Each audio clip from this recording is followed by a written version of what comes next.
I'm going to give you a little context of where we're headed today. In these verses, God became angry with Saul. He was the king at the time, and Saul disobeyed him. So God was extremely upset with him. And here's what God did. He sent the prophet Samuel to anoint the next king of Israel. So basically, he fired King Saul, and he was like, nope, you're done. No more. So we're going to start off in verse 1 of chapter 16. It says this: The Lord said to Samuel, "How long will you mourn for Saul, since I have rejected him as king over Israel? Fill your horn with oil and be on your way.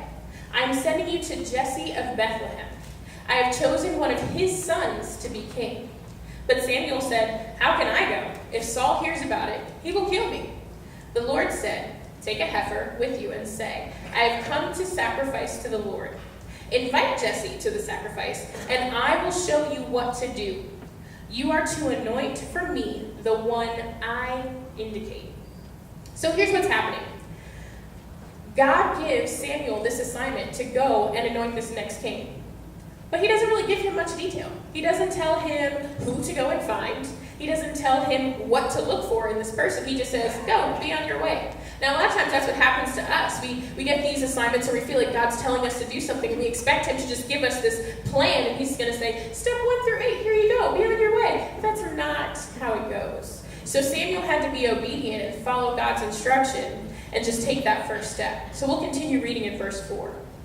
Samuel did what the Lord said. When he arrived at Bethlehem, the elders of the town trembled when they met him. They asked, "Do you come in peace?" Samuel replied, "Yes, in peace. I have come to sacrifice to the Lord. Consecrate yourselves and come to the sacrifice with me." Then he consecrated Jesse and his sons and invited them to the sacrifice. When they arrived, Samuel saw Eliab and thought, "Surely the Lord's anointed stands here before the Lord." Now Samuel was being obedient. He did exactly what God wanted him to do. And so he goes in and he meets Jesse, and he sees his eldest son, Eliab. That's his firstborn. So he's looking at this guy and he's like, that's it. He's the guy. He's the one that God's going to choose. But that's not what happened. Now Samuel, he's a prophet, and he's a man of God, and he's grown up in the ways of God. Samuel's mother actually prayed for him because she was barren. She couldn't have any children. So she prayed, "God, please allow me to have a son." And God granted her with Samuel. And in response, she gave Samuel back. She dedicated him to the Lord. So basically, Samuel was raised in the temple and in the things of God. So Samuel wasn't just any guy off the street who's supposed to identify this next king of Israel. He's this guy who's been trained in the things of God. Now here's what happened. This wise prophet who was raised in the things of God still did what any one of us would have done in the situation. See, as humans, we have this tendency to categorize each other. We compartmentalize people and put them in boxes because what we're trying to do is we're trying to make sense of our world. We're trying to figure out how we all fit into this space that God's created for us. We size each other up according to, you have black hair, you're tall, you're short, you've got a type A personality, I'm type B, I'm an introvert, you're an extrovert, you're female, male, you're the oldest, you're the youngest, you're the strongest, you're the weakest. So Samuel, he had that same filter where he's looking at the assignment that he's been given and trying to identify who this king would be, and he identifies Eliab, the eldest son. That filter that he was looking through, it made him think that this was the guy. But here was God's response in verse 7. But the Lord said to Samuel, "Do not consider his appearance or his height, for I have rejected him. The Lord does not look at the things people look at. People look at the outward appearance, but the Lord looks at the heart."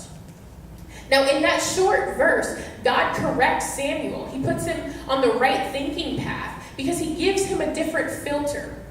The filter that God uses. Now, the filter that God uses says the Lord looks at the heart.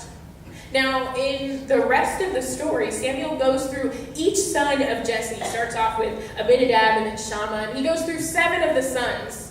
And God still hasn't indicated to Samuel who the guy is supposed to be. So Samuel finally asks Jesse, he's like, "Do you have any more sons?" And so Jesse says, "Oh yeah, I mean, the baby of the family, he's out back tending to the sheep. That's little David."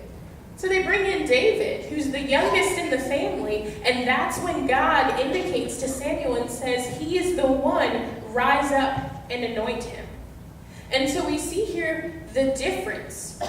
Because when we look back at verse 7, we see that Samuel was using that outward appearance filter. He's sizing things up as we do. We're all very familiar with how that happens. But God's filter is different than ours because he looks at the heart. And what we can understand is that God's filter is consistent. See, if you backtrack a little bit and you go back to Samuel chapter 13, we get a little more context about how and why God fires King Saul from that job. Why he decides to look for a whole nother king. So in chapter 13, verse 13, it says this: "You have done a foolish thing," Samuel said. "You've not kept the command the Lord your God gave you. If you had, he would have established your kingdom over Israel for all time. But now your kingdom will not endure. The Lord has sought out a man after his own heart and appointed him ruler of his people, because you have not kept the Lord's command." So God identifies here that he's looking for a man after his own heart, a man who has a heart that God sees through his filter, and he identifies and says, yes, this is what I'm looking for. You, Saul, you disobeyed me. You weren't doing the right thing. That's not what I need. And so with all of this, knowing that God takes that criteria very seriously, well, what do we know right now? Right now we understand that as humans, we're all created in that image of God. But also, as humans, we see each other differently than the way that God sees us. On that same Pahokee trip, the trip organizer, she's in transition from that church to another church. And as soon as we got there, we all gathered around, and she said, okay, gather up. We're going to have a little orientation. So all the kids sit down, and we're ready to listen. Everybody's a little bit excited. You know, we got there, we're ready to go. And she starts in talking about how as we go throughout the week, the kids are going to experience people from different economic statuses. They're going to experience people who might be a little bit different than they are. And she's trying to help them understand that. And so she asks our kids to identify something in the group that's different. And she was met with silence.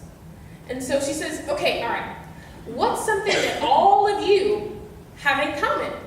And I'm kind of sitting in the back and I'm like, oh, I kind of feel like I know where this is going, but I'm not too sure. So she tries to specify, and she says, okay, what's something all of you have in common except for your youth director? And I was like, oh, yeah, there it goes. Okay, that's it. So then they're looking at her and they're like, do we say it? Or is she trying to have us, like, they were just a little bit confused. And then part of me is like, I don't even know if they still realize what she's talking about, but I'm in the back like, okay, yeah, we're here. We've landed. We're here. Okay. All right. So she answers her own question, and she goes, well, your youth director's African American. And so I'm in the back like, surprise. And then we all my life. Welcome to it.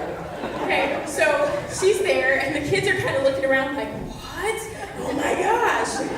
And then there's a little bit of frustration because this woman, as she's talking, she was looking at the situation through her own filter. And what she failed to realize is that we had at least 2 biracial kids on this trip. But she's looking at the group, and she doesn't really know that. So some of the kids are like, hello, what about me? I don't fit that description. But her filter just saw black youth director, a whole bunch of white kids. Okay, there we go. All right. Now, this lady, she meant absolutely no harm, because what she was trying to do was help our kids understand that, hey, so you guys all have this thing in common, but you're about to go and minister to people who have a couple of other things in common, or some things that might be a little bit different than you. And so she's making that point so they can understand that as they go throughout this week, they're going to experience those things, those different races, different cultures. But here's the thing, she's looking through that filter, and it just goes to show you that as humans, we're always categorizing based on what we see. And what we see isn't always the right thing. But here's what we can understand. The important thing about God's filter versus our filter.